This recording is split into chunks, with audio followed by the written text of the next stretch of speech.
Vous êtes en compagnie de Radio Taïwan International.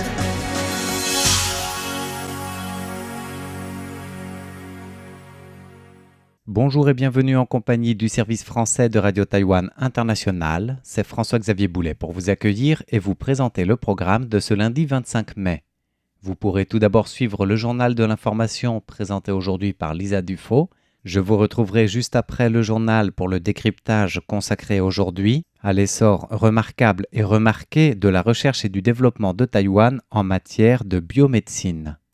Ensuite, dans la partie thématique de ce lundi, Meg Wang vous attend pour l'émission Retour à la source avec le travail de préservation de la coriandre des montagnes, qui n'est pas de la coriandre. Et en fin de programme, sur notre site internet, Thérèse Pan vous attend pour la légende de la semaine avec l'histoire des fantômes du Mont de l'Ouest. Bonne écoute à toutes et à tous. Voici tout de suite le journal de l'information de Lisa Dufaux, dont voici les principaux titres. Sans compte suspect signalé sur les réseaux sociaux lors de la rencontre entre Donald Trump et Xi Jinping. Le gouvernement réagit au projet de visite aux États-Unis de la présidente du Kuomintang.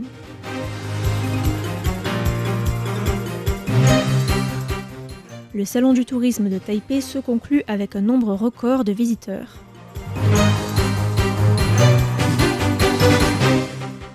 Bonjour à tous et bienvenue sur l'antenne française de Radio Taïwan International. Ici Lisa Dufaux pour vous présenter le journal de l'actualité de ce lundi 25 mai 2026.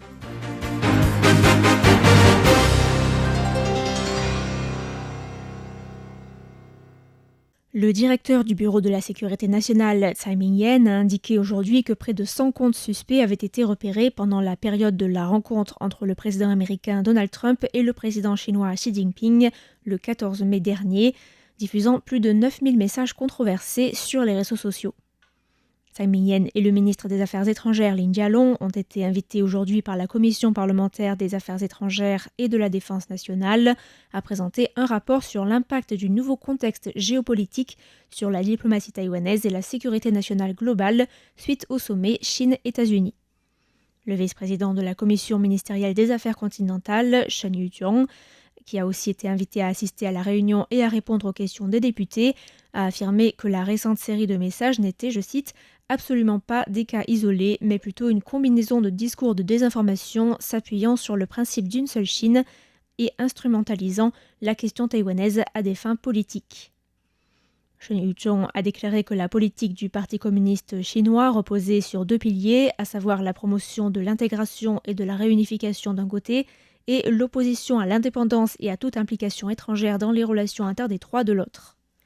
Le vice-président de la MAC a ajouté que l'objectif du PCC était simple, à savoir modifier le statu quo et annexer Taïwan, et que la Chine cherchait à utiliser ce genre de rencontres à haut niveau pour semer la division, que ce soit sur la scène internationale ou au sein de la société taïwanaise. La députée du DPP, Lo Mei-ling, a exprimé son inquiétude face à la montée du sentiment de méfiance vis-à-vis du soutien américain à Taïwan suite à la rencontre entre Donald Trump et Xi Jinping. Tsai Ming-yen a répondu que le département d'État américain et d'autres agences gouvernementales américaines avaient immédiatement clarifié leur position politique à l'égard de Taïwan suite à la rencontre, affirmant notamment que la politique de vente d'armes américaines à Taïwan restait inchangée.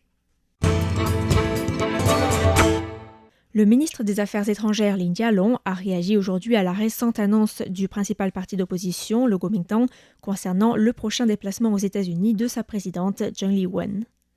Une source proche du dossier a indiqué que cette dernière devait se rendre sur le continent américain le 1er juin et visiter plusieurs grandes villes de la côte Est et de la côte Ouest lors d'un voyage centré, je cite, sur la normalisation de la paix dans le détroit de Taïwan.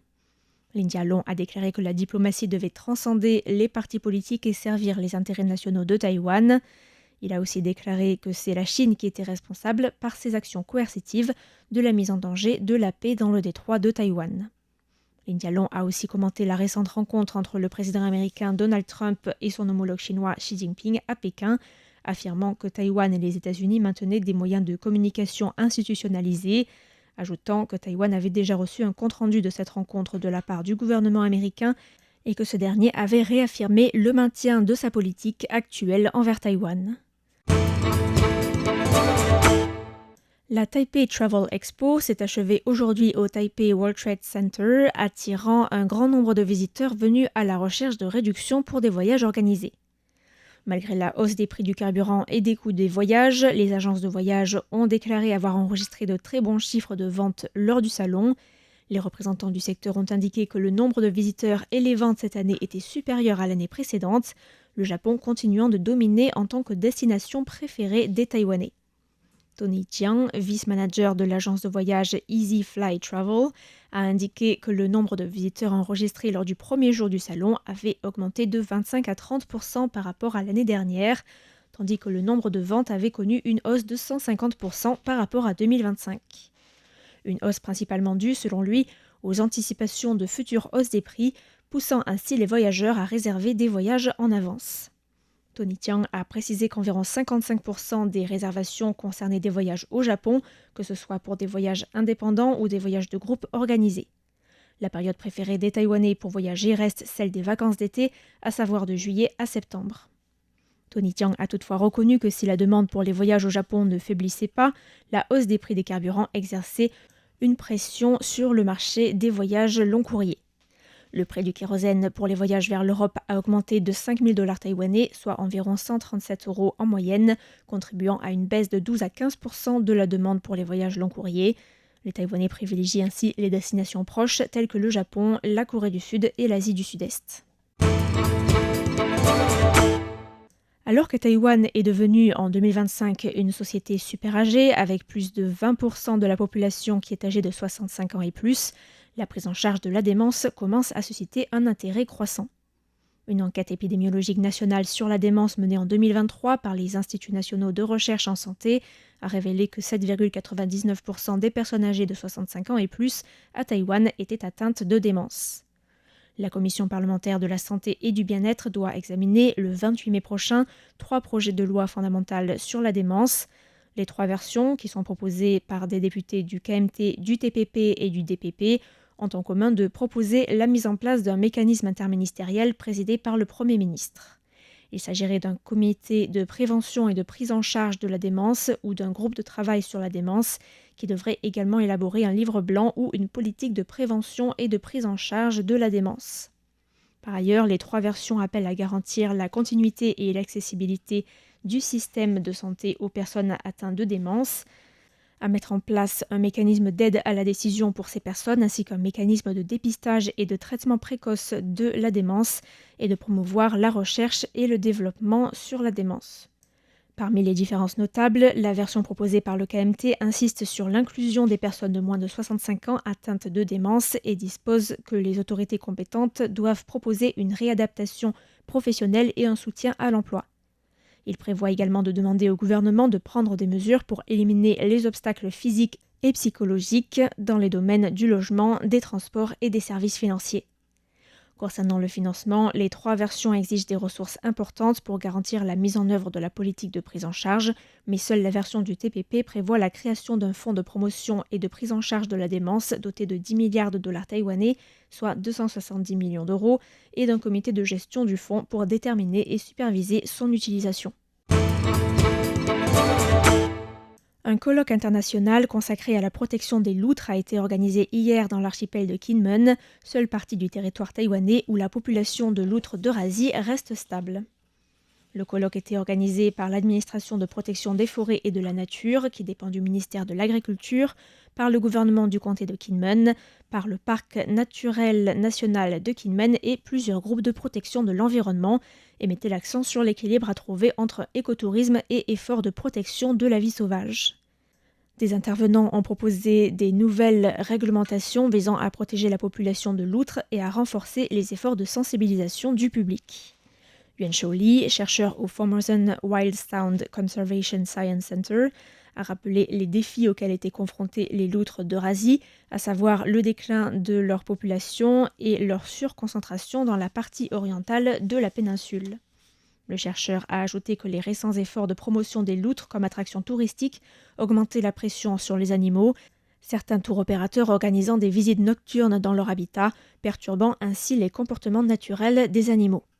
Yuan Sholi a dénoncé le manque de connaissance de certains guides qui choisissent des lieux et des moments inappropriés pour aller observer les loutres tout en utilisant des lumières vives et en faisant du bruit dans les zones d'habitat des loutres. Le chercheur a ainsi appelé le gouvernement local à établir un système de formation professionnelle et de certification pour les guides en écotourisme.